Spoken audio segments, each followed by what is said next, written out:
ഒരു കേസന്വേഷണത്തിന്റെ പരമപ്രധാനം FIR ആണ്.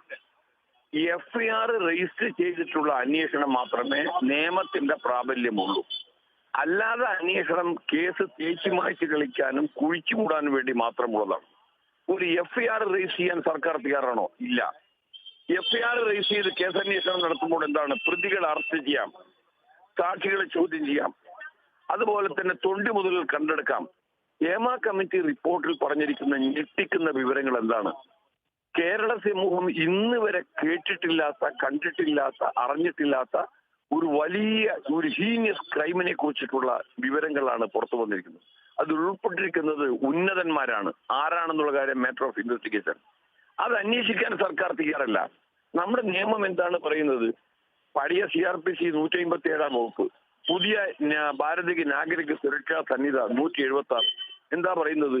ഒരു കൊഗ്നിറ്റബിൾ ഒഫൻസിനെ സംബന്ധിക്കുന്ന വല്ല സംശയവും വിവരം കിട്ടിയാലോ മറ്റു രീതിയിലോ police officer shall register an FIR and proceed with investigation and report to the magistrate. അത് ഫണ്ടമെന്റൽ ആണ്. നാളെ ഒരു കൂട്ടക്കൊലയെ കുറിച്ച് വിവരം കിട്ടിയാലും അന്വേഷണം, ഇത് 3-4 കൊല്ലം വീണ്ടും അന്വേഷണം വെച്ചും പ്രതികൾക്ക് രക്ഷാകവചം ചുമക്കാൻ വേണ്ടി മാത്രം സർക്കാർ തലത്തിൽ നടത്തിയ സർക്കാർ സ്പോൺസേർഡ് കേസിനെ കുഴിച്ചു മൂടാനുള്ള ഒരു മെക്കാനിസമായിട്ടാണ് ഞാൻ ഇപ്പോൾ പ്രഖ്യാപിച്ചിരിക്കുന്ന ഒരു അന്വേഷണ കമ്മീഷൻ.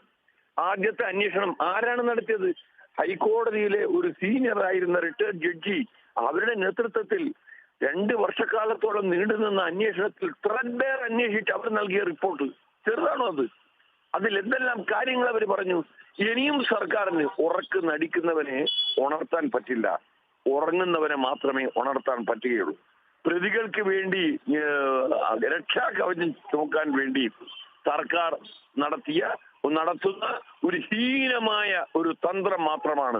ഇതിനെ ചെറുത്തു നിൽക്കാൻ BU ever so high, law is above U. നീ എത്ര വലിയവനാണെങ്കിലും നിയമം നിനക്ക് വീതിയാണ്.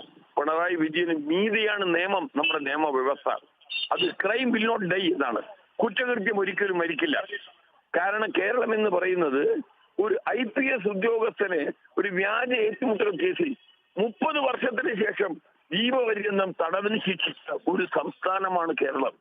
അതുകൊണ്ട് കാലം എത്ര കഴിഞ്ഞാലും ഇനിയും എത്ര അന്വേഷണ കമ്മീഷനെ വെച്ച് കേസ് തേച്ചു മാറ്റി കളയാൻ ശ്രമിച്ചാലും ഇതൊരിക്കലും തീരില്ല എന്നുള്ളൊരു പരമാർത്ഥം ഇവിടുത്തെ സർക്കാരിന്റെ മുഖ്യമന്ത്രിയും മറ്റ് ഭരണത്തിന്റെ തലപ്പത്തിരിക്കുന്നവരും മനസ്സിലാക്കുന്നത് നന്നായി.